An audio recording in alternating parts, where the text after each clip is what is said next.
Jadi siapa yang ada di dalam Kristus, ia adalah ciptaan baru. Yang lama sudah berlalu, sesungguhnya yang baru sudah datang. Sekiranya sekarang ada menanyakan kita apa agama saudara, pasti saudara-saudara akan menjawab Kristen. Dan kalau ditanya lagi apa buktinya saudara-saudara menjadi Kristen, pasti saudara-saudara akan menunjukkan KTP. Dan itu baik, itu benar. Tetapi menjadi orang Kristen tidak hanya dengan KTP. Mesti ada penampakannya, mesti ada buahnya. Dan itulah yang mau dibantu oleh nas hari ini bagi kita. Saat dahulu tidak ada disebut orang Kristen. Pada mulanya yang mengikuti Kristus disebut berada di dalam Kristus. Itu yang dibilang nas tadi. Jadi siapa yang ada di dalam Kristus, sekarang kita katakan siapa orang Kristen, ia adalah ciptaan baru. Ini perlu kamu ingat saudara-saudara, bahwa istilah orang Kristen itu bukan orang Kristen yang memberikan kepada dirinya sendiri, tapi orang luar. Pertama-tama pengikut Kristus di Antiokhia itu mengumpulkan sumbangan untuk orang-orang yang kelaparan di Judea. Mereka mengirim bantuan itu. Dan orang melihat, loh siapa orang-orang ini? Orang-orang yang dalam Kristus. Tapi mereka nggak tahu itu, lalu bilang, oh orang itu adalah orang Kristen. Jadi yang menyebut pertama orang Kristen bukan orang Kristen sendiri. Tapi orang lain melihat pekerjaan mereka. Karena mereka membantu orang-orang yang kelaparan.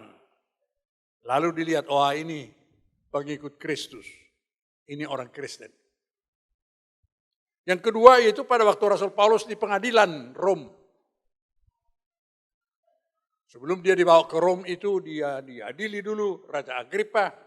Dan dia bersaksi. Dia ceritakan tentang Tuhan Yesus yang disalibkan dan yang mati dan juga yang sudah bangkit. Dan dia mengajak ajar raja itu percaya. Tapi Agripa marah, dia bilang, hampir-hampir saja kau yakinkan saya menjadi orang Kristen. Jadi yang menyebut orang Kristen adalah Agripa. Oleh karena kesaksian, oleh karena khotbah dari Rasul Paulus, maka mereka disebutkan orang Kristen. Tadi oleh karena perbuatan yang baik, mereka disebut orang Kristen. Itu penting saudara-saudara.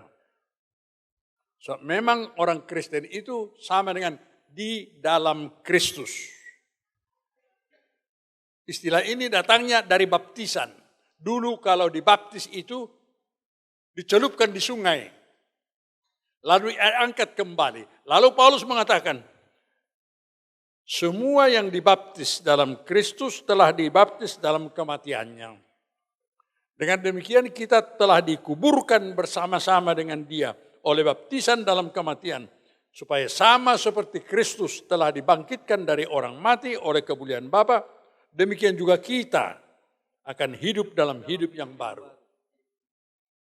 Jadi karena di seluruh, tidak di setiap tempat ada sungai, dibikinlah dahulu bak.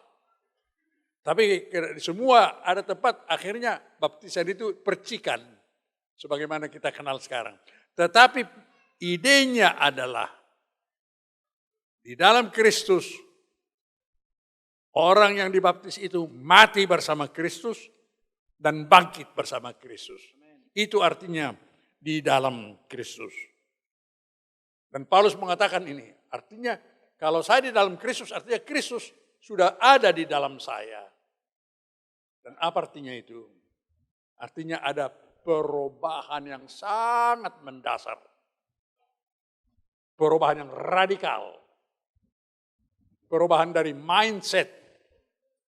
Atau yang biasa disebut